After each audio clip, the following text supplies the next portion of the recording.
సామెతల గ్రంథము 9వ అధ్యాయము 1 నుండి 6 వచనాలు నేను చదువుతున్నాను. నా వెంబడి మీరు చదవండి. ఎందుకంటే ఇలా ఎందుకు చదివిస్తున్నానంటే నేను చదవటమే కాకుండా వాక్యము మనము చదువుతున్నట్టు ఉంటుంది కదా, మనమందరము చదువుతున్నట్టు. సరే చదువుతాం. జ్ఞానము నివాసమును కట్టుకొని దానికి 7 స్తంభములు చెక్కుకున్నది. పశువులను వధించి ద్రాక్షారసమును కలిపి ఉన్నది. భోజన పదార్థములను సిద్ధపరిచి ఉన్నది. తన పనిగత్తెల చేత జనులను పిలవనంపినది. పట్టణమందలి మెట్టల మీద అది నిలిచి, జ్ఞానము లేనివాడా ఇక్కడికి రమ్మని ప్రకటించుచున్నది.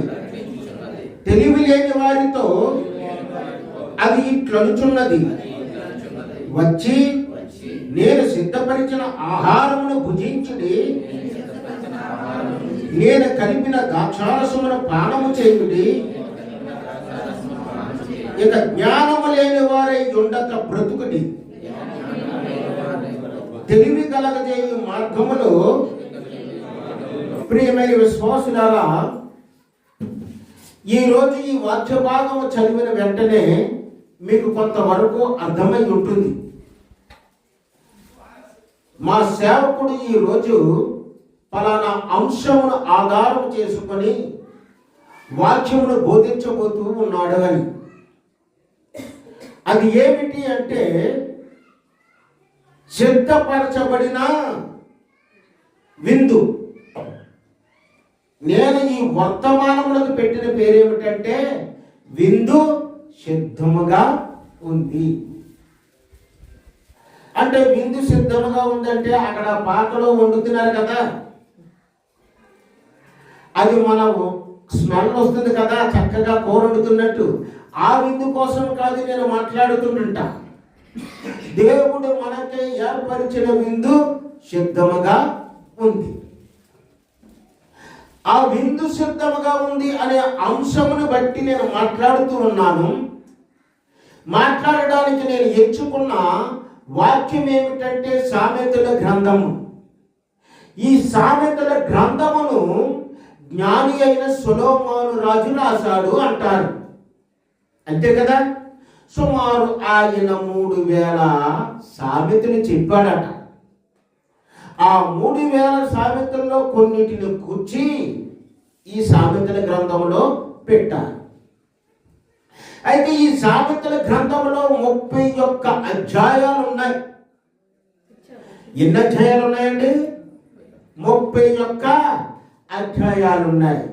ఈ 31 అధ్యాయాలలో 1 నుండి 29 వరకు ఉన్న అధ్యాయాలను సొలొమోను గారు రాశారు. ఆ తర్వాత 30వ అధ్యాయము ఆగూరు అని ఆయన రాశారు. ఆయన పేరు ఆగూరు.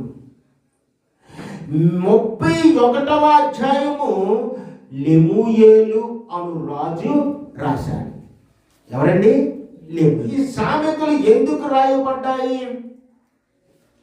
మానవ జీవితం ఎలాగుంది, ఆ జీవితంలో మానవుడి యొక్క నడవడిక ఎలా సాగుతుంది, వారి హృదయ రీతిని ఎలాగ ఉంటున్నాయి, అంతేకాకుండా నీతిని బోధించటము, మంచి అలవాటుని చూపించటము, ఇంకా హృదయములోను మరి బాహ్యముగాను అంతరంగముగాను క్రమశిక్షణను నేర్పటము, సహనము, కరుణ, దయను మానవుల్లో ఉంచటము అనే ఉద్దేశముతో ఈ సామెతలు రాయబడ్డాయి.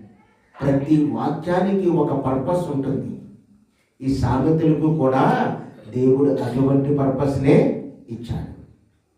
మరి ఈ సామెతల గురించి మనం ధ్యానం చేస్తున్నప్పుడు మనం ఎంచుకున్న భాగం ఏమిటంటే జ్ఞానముతో మొదలవుతుంది. మొదటి వచనము చూడండి, అక్కడ జ్ఞానము నివాసము కట్టుకొని, ఈరోజు మనము జ్ఞానం అనేది ఏమిటో తెలుసుకుని, ఇక్కడ రాయబడిన జ్ఞానము ఏమిటి, అది ఎవరు అనేది మనకి అవగతమైపోతుంది. అసలు జ్ఞానము నివాసము కట్టుకొని, ఈ జ్ఞానము నివాసము కట్టుకుందట. అది మళ్ళా 7 స్తంభములను ఏర్పాటు చేసుకుందట. ఎన్ని స్తంభములండి? 7 స్తంభములు. పరిశుద్ధ గ్రంథము 7 అనే సంఖ్యను ఎప్పుడు చూపించినా దాన్ని సంపూర్ణము అనే అర్థంలో చెబుతుంది, పరిపూర్ణత చూపిస్తుంది. కాబట్టి ఈ జ్ఞానమట ఈ భూమి మీదకి వచ్చి తన యొక్క పనినంతటినే సంపూర్ణముగా నెరవేర్చిందట. అంటే 7 స్తంభములు అంటే స్తంభం ఎందుకు పెడతాము? ఒక స్థిరమైన దాన్ని కట్టడానికి. ఈ చర్చి కట్టబడ్డదంటే దానికి స్తంభములు వేసాం. అలాగే ఈ జ్ఞానము భూమి మీదకి వచ్చింది. భూమి మీదకి వచ్చి ఆ జ్ఞానము సంపూర్ణముగా తన యొక్క పనిని నిర్వర్తించింది. ఏమిటి ఈ జ్ఞానము అని మనం చూస్తే, ఆ జ్ఞానము మరి ఎవరో కాదు, నిన్ను రక్షించిన, విమోచించిన, నీ కొరకు వచ్చిన ప్రభువైన యేసు ప్రభువే. మన రక్షకుడైన యేసు ప్రభువే. ఆయన ఈ సృష్టి పునాది వేస్తున్నప్పుడు ఆయనలో నేను జ్ఞానమునై ఉంటేనంటుంది పాత నిబంధన గ్రంథం. అంటే యేసు ప్రభు దేవునిలో జ్ఞానమై ఉన్నాడు.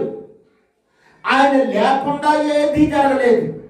ఆయన లేకుండా ఏది జరగలేదు. అది గ్రహించిన పౌలు గారు ఏమంటున్నారంటే, చూడండి అక్కడ కొరింథీయులకు రాసిన మొదటి పత్రిక 1వ అధ్యాయము 24వ వచనం. ఆయన యూదులకు ఆటంకముగాను అన్యజనులకు వెర్రితనముగాను ఉన్నాడు కానీ యూదులకేమి గ్రీసు దేశస్తులకేమి పిలవబడిన వారికే క్రీస్తు దేవుని శక్తియును దేవుని జ్ఞానమునై ఉన్నారు. ఏమంటుందని ఇక్కడ వాక్యము?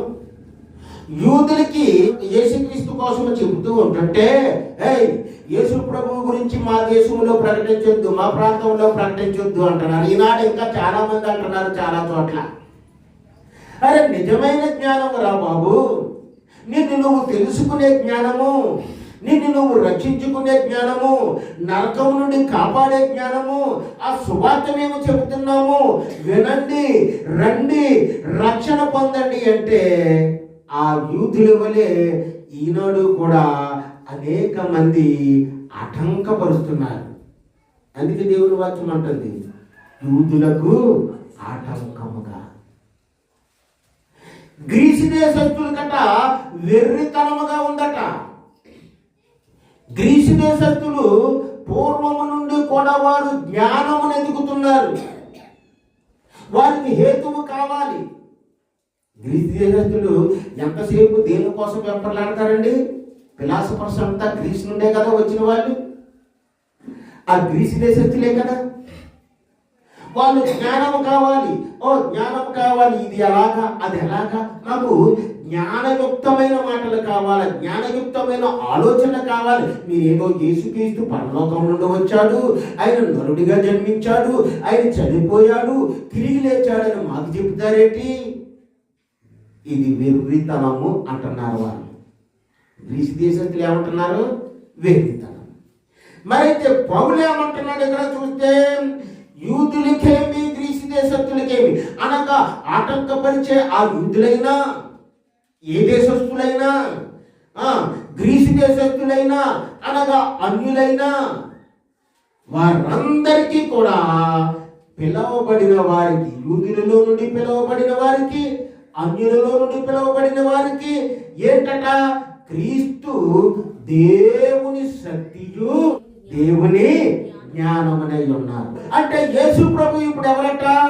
జ్ఞానము, సామెతల్లో చెప్పబడుతున్న జ్ఞానం. ఇప్పుడు అర్థమైందండి? జ్ఞానం.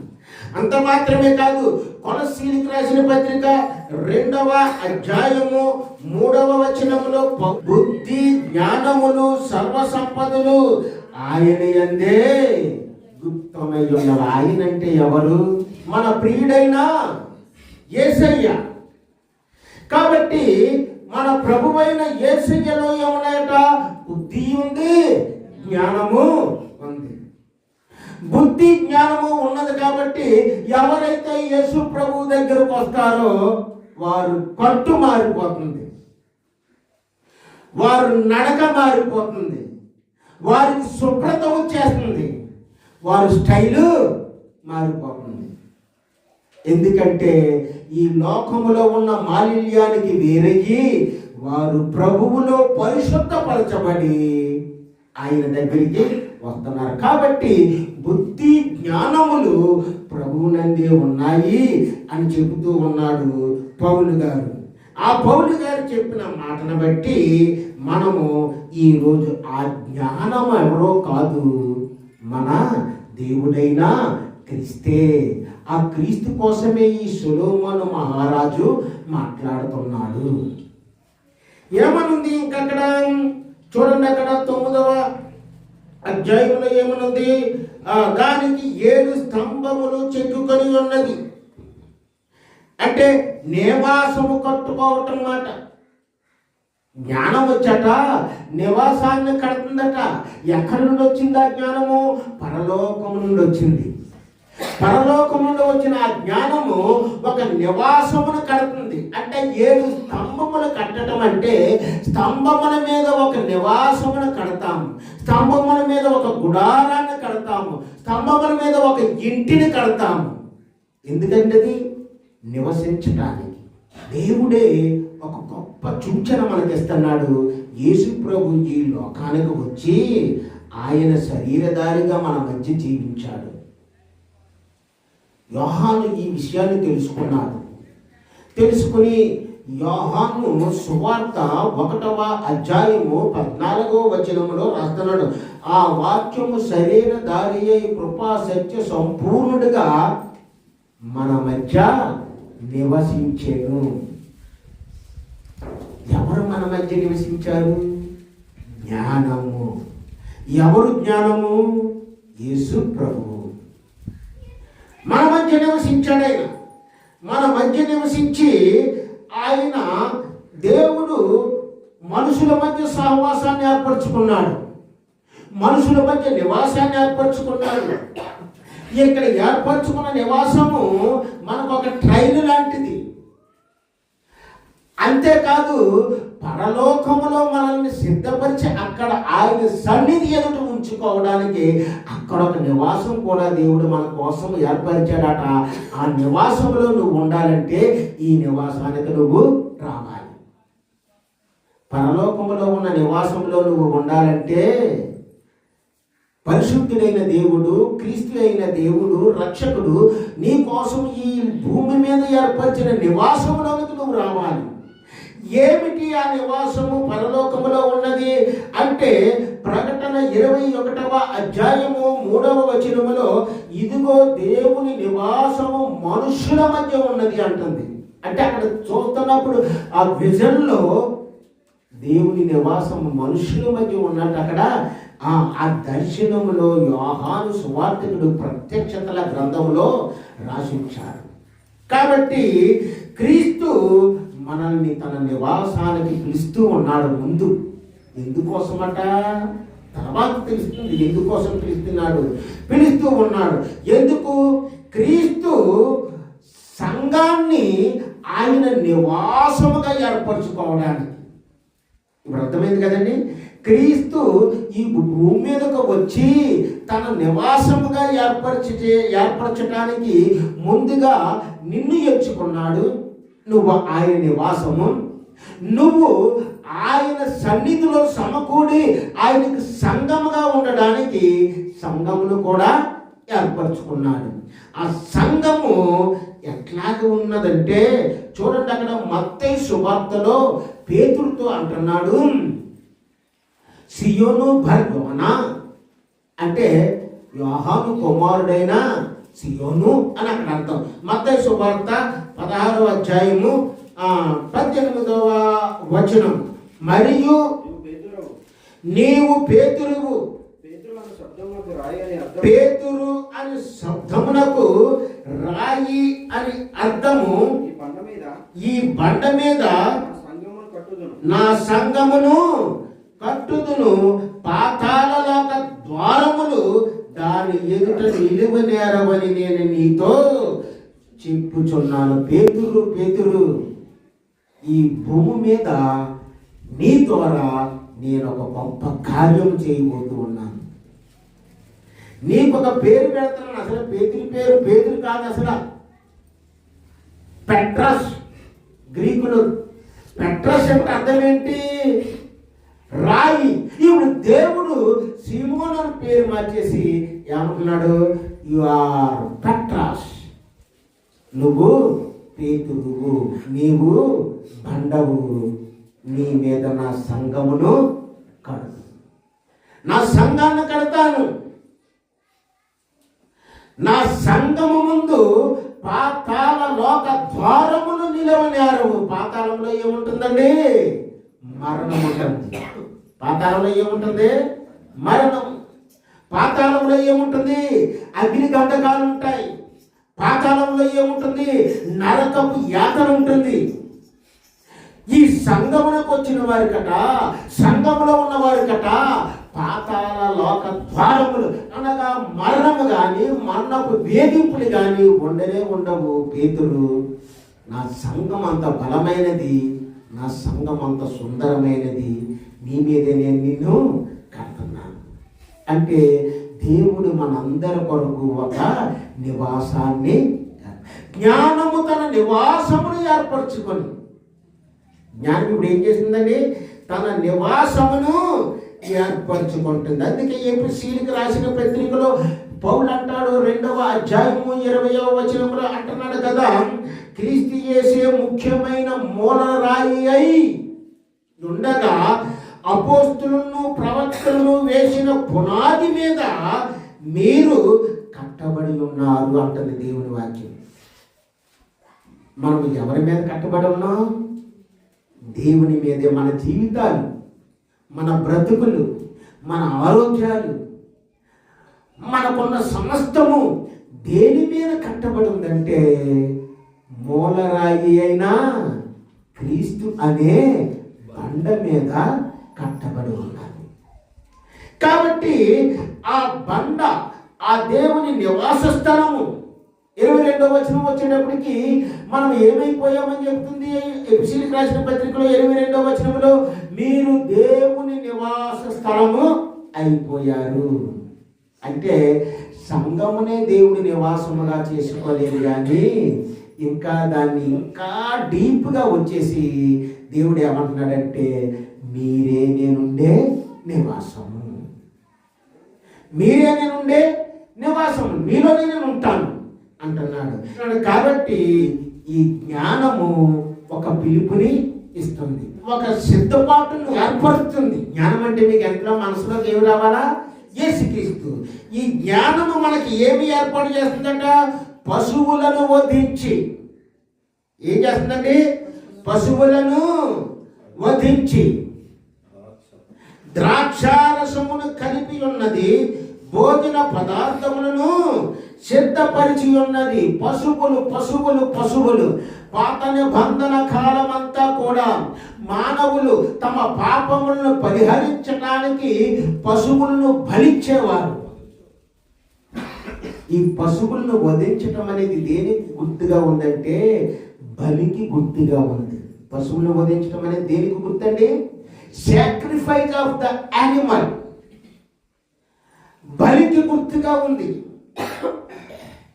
ఈ బలి వారు చేశారు కానీ అసలైన బలి, పరిపూర్ణమైన బలి, ఇక ఎన్నట్టుకు అవసరమైన బలి మన ప్రభువైన యేసే చేశాడు. కాబట్టి జ్ఞానము జంతువు వలె వధించబడింది, అనగా పశువు వలె బలి ఇచ్చే గొర్రె పిల్లగా ఆయన శిలువ మీద మన కోసము బలయ్యాడు. శిలువ మీద మన కోసం ఆయన ఏమయ్యాడండి? బలయ్యాడు. ఒక చక్కని సన్నివేశం మీరు చూడగలగాలి ఇక్కడ. ఆ జ్ఞానం వచ్చింది, జ్ఞానం లేని మన కోసం మనకు ఒక నివాసమును ఏర్పరిచింది. ఆ నివాసములో మనందరి కొరకు అది ఏమైపోయిందంటే జ్ఞానము బలిగా చేయబడింది, బలి పశువైపోయింది. యోహాను భక్తుడు బాప్తిస్మం ఇస్తున్నాడు. బాప్తిస్మం ఇస్తున్నప్పుడు యేసు ప్రభు వారు ఆ తీరము నుండి నడుచుకుంటూ వెళ్తూ ఉన్నారు. నడుచుకుంటూ వెళ్తుండగా ఆ యోహాను తన శిష్యులతో అంటున్నాడు, అదిగో చూడండి, అటు చూడండి, లోక పాపములను మోసుకొని పోవు దేవుని గొర్రె పిల్ల. ఎవరా గొర్రె పిల్ల? ఈ జ్ఞానమనే యేసు. ఈ జ్ఞానమనే యేసుక్రీస్తు. మరి ఈ గొర్రె పిల్ల బలి అయింది. బలి అవటమే కాకుండా ఈ గొర్రె పిల్ల త్యాగము చేసింది మనందరి కోసం. త్యాగం చేయటమే కాకుండా ఇక్కడ మరొక మాటను చూపిస్తున్నాడు చూడండి. అక్కడ రక్తము గురించి కూడా మాట్లాడు. ద్రాక్షారసము, ద్రాక్షారసము కలిపారట అక్కడ.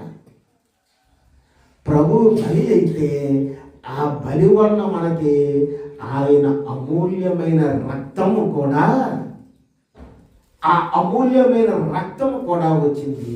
ఆ రక్తము మన కొరకే, ఆ రక్తము మన పాపముల కొరకే, ఆ రక్తము మనల్ని కడగడం కొరకే, ఆ రక్తము మనల్ని స్వస్థపరచడం కొరకే.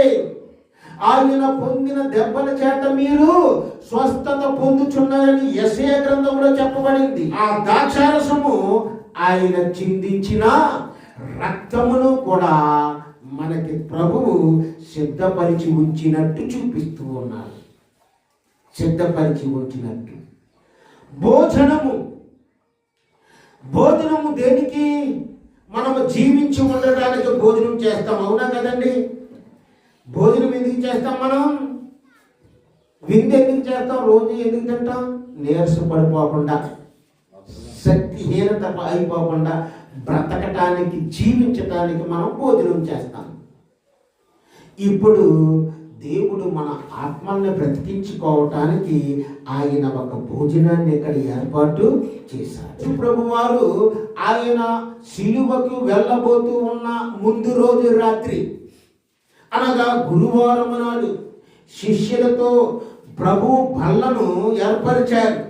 బల్ల చుట్టూ శిష్యులు కూర్చున్నారు, ప్రభు కూర్చున్నాడు. ప్రభు కూర్చుని ఆయన ఏం చేస్తున్నాడు? మత్తయి సువార్త 26వ అధ్యాయము 26వ వచనం నుండి ఉంటుంది. వారు భోజనము చేయుచుండగా యేసు ఒక రొట్టెను పట్టుకొని దానిని ఆశీర్వదించి విరిచి తన శిష్యులకి ఇచ్చి, మీరు తీసుకొని తినండి, ఇది నా శరీరం అని చెప్పాను. ఈ భోజనం అర్థమైంది కదండి. ఇప్పుడు మనము భుజించవలసిన భోజనము ప్లేట్లో పెట్టుకుని తినే భోజనము కాదు, బిర్యానీ అనే భోజనము కూడా కాదు. మరి మనం భుజించవలసిన భోజనం ఏమిటంటే ఆయన శరీరము మన కొరకు విరవబడింది. ఆయన్ని జ్ఞాపకం చేసుకుని ఆ శరీరం అనే భోజనాన్ని మనం భుజించినప్పుడు, ప్రభువా నువ్వు నా కోసం నలగొట్టబడ్డావా, నువ్వు నా కోసం గాయపరచబడ్డావా, నువ్వు నా కోసం ఎన్ని బాధలు పొందావా, నా పాపముల కోసమే కదా అని ఆయన్ని జ్ఞాపకం చేసుకొని ఇక పాపములో జీవించకుండా మనల్ని సజీవుడిగా ఉంచే భోజనం అది. మనల్ని ఎలా ఉంచే భోజనం అది? సజీవుడిగా ఉంచే భోజనం.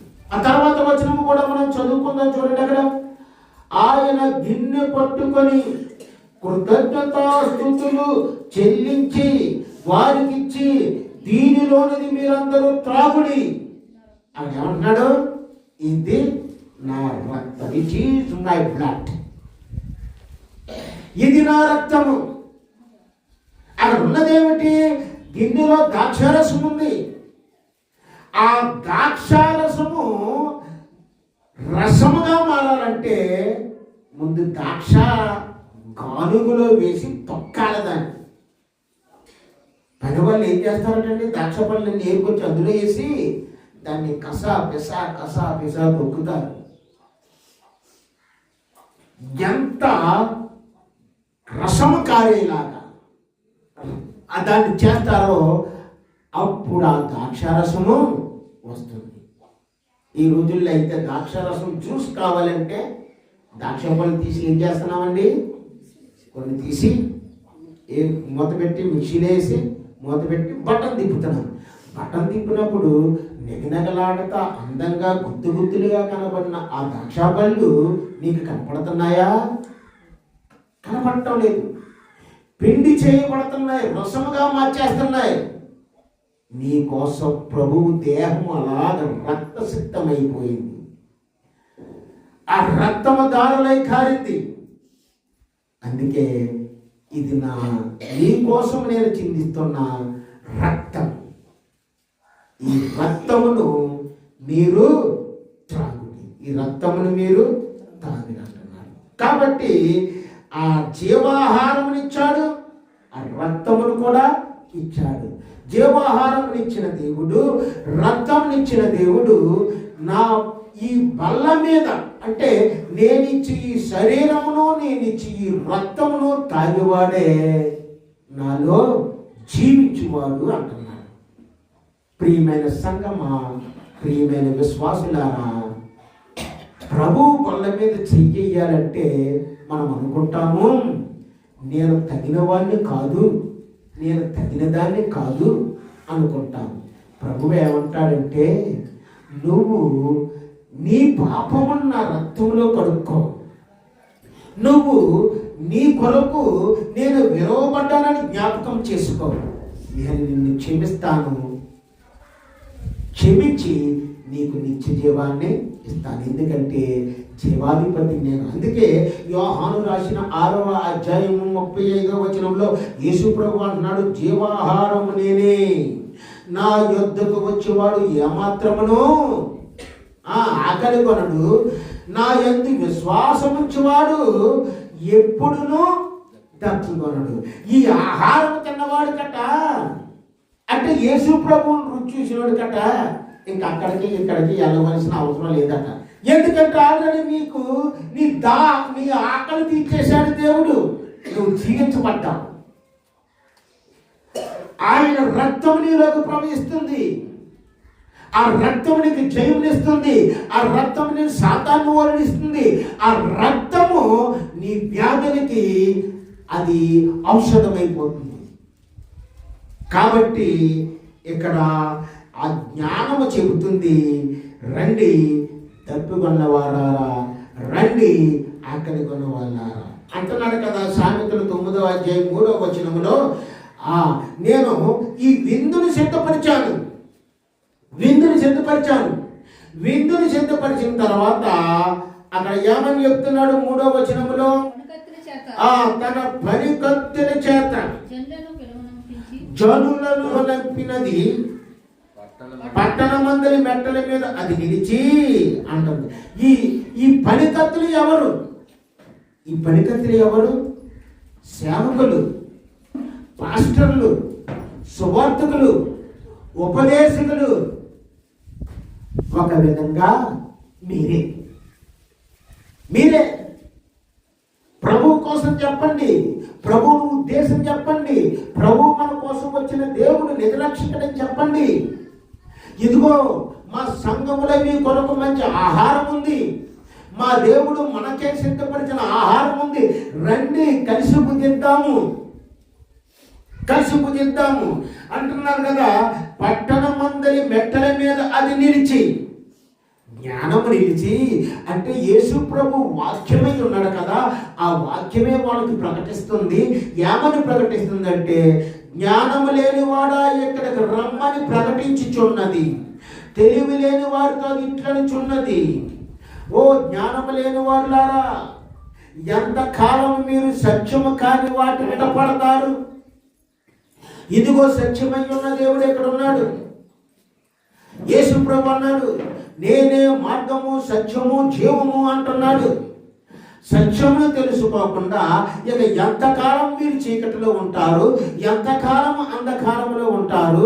రండి, యేసు యొద్దకు రండి, యేసు వెలుగులోకి రండి, మీలో ఉన్న చీకటంతా పోతుంది అని ఈ జ్ఞానం అనే వాక్యము చెబుతూ ఉందట. ఎవరితో చెబుతుంది? జ్ఞానం లేని వారితోనూ తెలివి లేని వారితోనూ అంటుంది. ఏమంటుంది? వచ్చి నేను సిద్ధపరిచిన ఆహారమును భుజించండి, నేను కలిపిన ద్రాక్షారసమును పానము చేయండి. ప్రియమైన విశ్వాసులారా, మనమైతే సిద్ధపడి ఉన్నాం. మన హృదయాలను ప్రభు వైపు తిప్పుకునే ఉన్నాం. ఇంకా సిద్ధపడని వారు మన చుట్టూ ఎంతమంది ఉన్నారు? వారినే వాక్యం ఏమంటుందంటే, జ్ఞానము లేని వారిని పిలవండి, తెలివి లేని వారిని పిలవండి. ఈ ఆహారాన్ని ఇక్కడ తీసుకోకపోతే, ఈ సిద్ధపరిచిన విందును వారు ఆరగించకపోతే వారికి నిత్య జీవము దొరకదు, నరకములో ఉంటారు. నరకమే వారికి.